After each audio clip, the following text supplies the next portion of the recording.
Hoje nós vamos iniciar mais um módulo e esse módulo vai ser o módulo do Novo Testamento. Hoje nós vamos ter uma introdução aos estudos do Novo Testamento e hoje nós vamos aprender um pouco sobre o contexto histórico do Novo Testamento. Antes da gente entrar nos livros, antes da gente conhecer o conteúdo de cada um, nós vamos aprender um pouco sobre o conteúdo histórico do Novo Testamento.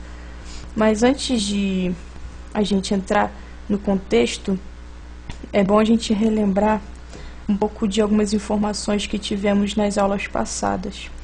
A gente aprendeu que a Bíblia é uma coletânea de livros, ou seja, a palavra Bíblia vem de Bíblios, que quer dizer livros. E então a Bíblia ela é constituída de vários livros e dividida em dois blocos. No primeiro bloco, o Antigo Testamento, com 39 livros que o compõem, e no Novo Testamento, com 27 livros que compõem o Novo Testamento. Nós também aprendemos que a Bíblia ela percorreu um período de 1.600 anos para ela ser concluída, para ela poder ser formada um cânone.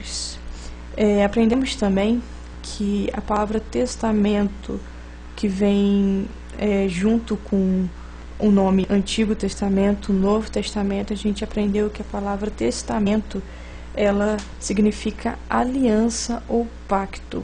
Ou seja, no Antigo Testamento a gente tem a aliança da lei, uma aliança que ela é dirigida para um único povo e ela aponta para a nova aliança, que é a aliança da graça, que vem de Jesus, que alcança toda uma geração. Então, uma aliança do Antigo Testamento, uma conduz à outra. Também é bom a gente sempre lembrar que a gente precisa analisar a Bíblia em dois pontos, ou seja, a Bíblia como um livro histórico que conta a história de povos que viviam em culturas diferentes da nossa, com culturas diferentes da nossa, e também olhar no foco de testemunho, ou seja, a gente vê a Bíblia como um livro histórico que apresenta dados, culturas, mas também olhar no ponto de testemunho, do testemunho que as pessoas viveram durante o seu período. Bom, vou seguir mais um pouco. Bom, quando a gente fala de Novo Testamento, a gente precisa entender os livros, como ele é composto e como é a estrutura do Novo Testamento. A estrutura do Novo Testamento ela é composta por evangelhos, livro histórico, cartas às igrejas, cartas pastorais, cartas gerais e livro profético ou de revelação.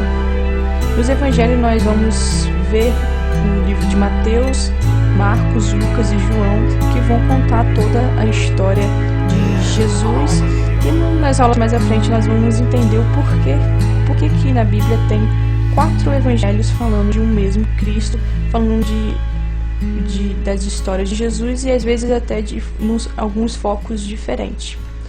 Nós vemos o livro histórico, que é o livro de Atos. Ali nós vamos ver que é como a igreja ela começa a caminhar, como ela começa a se estruturar como comunidades, e a gente vê os discípulos entrando em missão e a gente vê a figura do apóstolo Paulo surgindo. Nós vemos as cartas às igrejas, que vai da carta de Romanos até 2 Tessalonicenses, cartas dirigidas para comunidades e cada uma delas com conteúdos próprios conforme as situações que as comunidades passavam na época. Nós temos as cartas pastorais dirigidas aos líderes das comunidades, então é de 1 Timóteo até Filemão. Cartas gerais, que aqui vamos ter cartas de outros escritores, porque as cartas anteriores são cartas escritas por Paulo, e essas cartas são cartas que João escreve, outras pessoas escrevem, a gente não tem o dado certo de quem escreveu, então essas cartas elas vão abordar temas gerais, então vem de Hebreus até Judas. E temos o livro da revelação profética, que é o livro de Apocalipse, que vai trazer uma revelação acerca da escatologia, ou seja, da vinda de Jesus e da nova cidade em Jerusalém.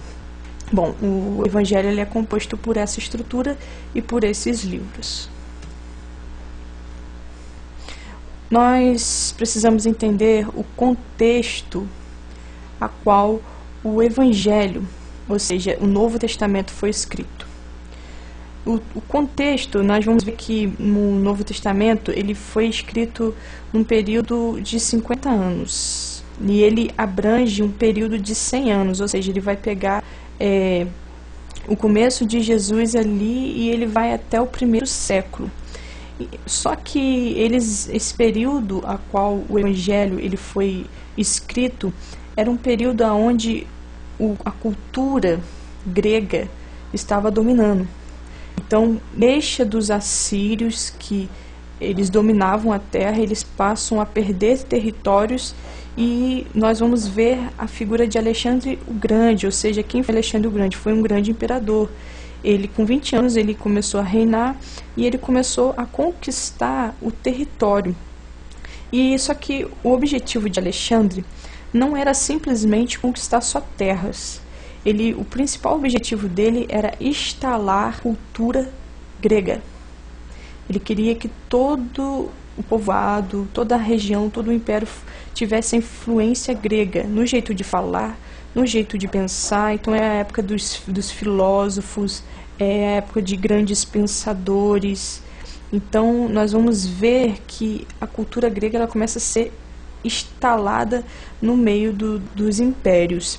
E essa cultura ela foi tão grande, uma influência tão grande, que mesmo o reinado começa a passar a ser de Roma, mesmo a Roma começando a dominar, depois de um período, a gente ainda encontra a influência da cultura grega, mesmo com domínio romano naquele período. Então, quando a gente olha o Novo Testamento, a gente precisa entender que havia uma cultura que predominava naquele período, que é a cultura grega. Então, nós vamos perceber que a Bíblia no Novo Testamento, 95% é escrita grega. Nós vamos ver discursos de Paulo em Atenas. A gente vai ver lá deuses, né? Ele falando sobre deuses. Então a gente entende qual era o contexto que ele estava inserido e o contexto a qual Jesus também estava inserido. Então, nas próximas aulas, nós vamos estudar sobre os evangelhos. A gente vai entender o porquê de cada um e a gente vai entrar mais especificamente. Então, que você possa fazer bom aproveito dessa aula. Qualquer dúvida é só nos perguntar. Que você fique com Deus. Bons estudos.